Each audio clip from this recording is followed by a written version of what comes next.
দ্বিতীয় ফুৎকার দেওয়ার সাথে সাথে আল্লাহ মালাকুল মাউতকে বলবে, ও মালাকুল মাউত, পৃথিবীর সব মানুষগুলোর রুহু কবজ কর। সব মানুষের রুহু কবজ হয়ে যাবে। সব জিনদের রুহু কবজ কর। সব জিনদেরও রুহু কবজ হয়ে যাবে। এবার সব ফেরেশতাদের রুহু কবজ কর। সব ফেরেশতাদের রুহু কবজ হয়ে যাবে। আল্লাহ বলবেন, আখবিরনি মা ইয়াবকা, আর কে কে বেঁচে আছে বল। মালাকুল মউত বলবে, আল্লাহ মানুষগুলো সব শেষ, জিনগুলো শেষ, ফেরেশতাগুলো শেষ, শুধুমাত্র 4 জন বড় বড় ফেরেশতা এখনো মরে নাই। আল্লাহ বলবে, যা জিব্রাইল, মিকাইল, ইসরাফিল, যে ইসরাফিলের ফুৎকারে কিয়ামত হয়েছে ওই ইসরাফিলকেও শেষ করে ফেল। জিব্রাইল, ইসরাফিল, মিকাইল সব শেষ।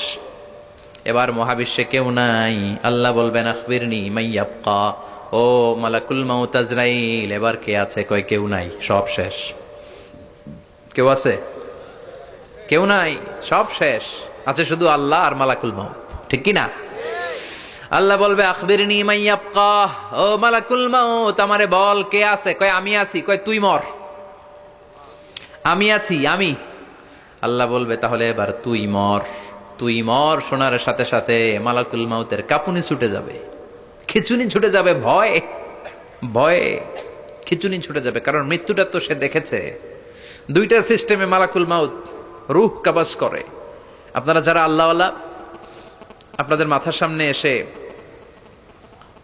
একটা যুবক, সুশ্রী, যত সুন্দর হতে পারে একজন মানুষ, এরকম একজন মানুষের চেহারায় আসবে আপনাদের কাছে।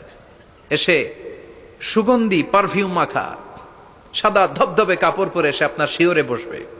এসে খুবই বিনয়ের সাথে, ভদ্রতার সাথে বলবে, ইয়া আইয়াতুহান নাফসুল মুতমাইন্না, ইয়া আইয়াতুহান নাফসুল মুতমাইন্না, ইয়া আইয়াতুহান নাফসুত তাইয়্যিবা, হে পবিত্র আত্মা বেরোয় আয়।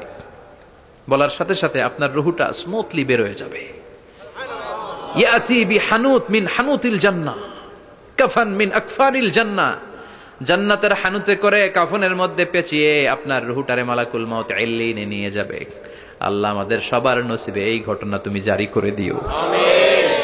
আর যারা ইসলাম মানে নাই, কোরআন মানে নাই, বিশ্বনবীরে মানে নাই, তাদের সামনে কুৎসিত আকৃতির একটা ভয়ঙ্কর চেহারা নিয়ে আসবে। বিআকবাহি মা ইয়াকুন, হাদিসে এসেছে, যত খারাপ হতে পারে একজন মানুষের চেহারা, যত দুর্গন্ধযুক্ত হতে পারে একজন মানুষের দেহ, বিদঘুটে ভয়ঙ্কর রাক্ষসে এক চেহারা নিয়ে আসবে।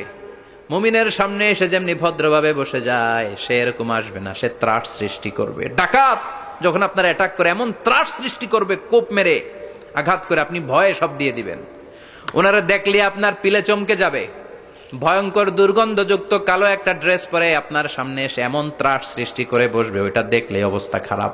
চিৎকার দিয়ে ধমকাবে আর বলবে, ইয়া আইয়াতুহান নাফসুল খাবিসা, হে পাপাত্তা বেরোয় আয় ইলা গাদাবিল্লাহ, আল্লাহর ক্ষোভ, আল্লাহর রাগের দিকে তুই বের হয়ে আয়। মুমিনের আত্মাটা যেমনি স্মুথলি বের হয়ে এসেছে, কাফেরের আত্মাটা বলার সাথে সাথে বেরোতে চাইবে না। আত্মাটা একবার ডানে দৌড়, একবার বায়ে দৌড়, একবার সামনে দৌড়, আর একবার পিছনে দৌড়। এবার মালাকুল মাউত আরো হিংস্র হয়ে যাবে। পা থেকে টান মেরে সারা দেহ থেকে খিচুনি দিয়ে পুরো দেহটারে চাপতে চাপতে জীবিত একটা ছাগলের চামড়া জীবিত অবস্থায় তার দেহ থেকে উল্টো দিকে টেনে টেনে বের করলে যেমন কষ্ট হয়, একজন কাফেরের রুহু দেহ থেকে টেনে হিচড়ে মালাকুল মাউত বের করে ফেলবে। এজন্য আল্লাহর কাছে আমরা চাই, ঈমানের পথে অবিচল থেকে আমার মরণ যেন হয়। প্রতিদিন পড়বেন এটা দোয়া। ঈমানের পথে থেকে যেন আমাদের মৃত্যু হয়। পড়েন আমিন। মালাকুল মাউত এই দৃশ্যগুলো নিজেই ঘটিয়েছে। তার জানা আছে মৃত্যুর কত কষ্ট। আল্লাহ বলবেন মর, বলার সাথে সাথে কাঁপুনি ছুটে যাবে। আল্লাহ বলবেন কেঁপে লাভ নাই, মর, মরতে হবেই। কারণ কুল্লু নাফসিন, everyone has to take the test of death. সবাইকে মৃত্যু নিতে হবে, গ্রহণ করতে হবে স্বাদ। The most certain thing in our life is death, but the most uncertain thing in our life is the time of death.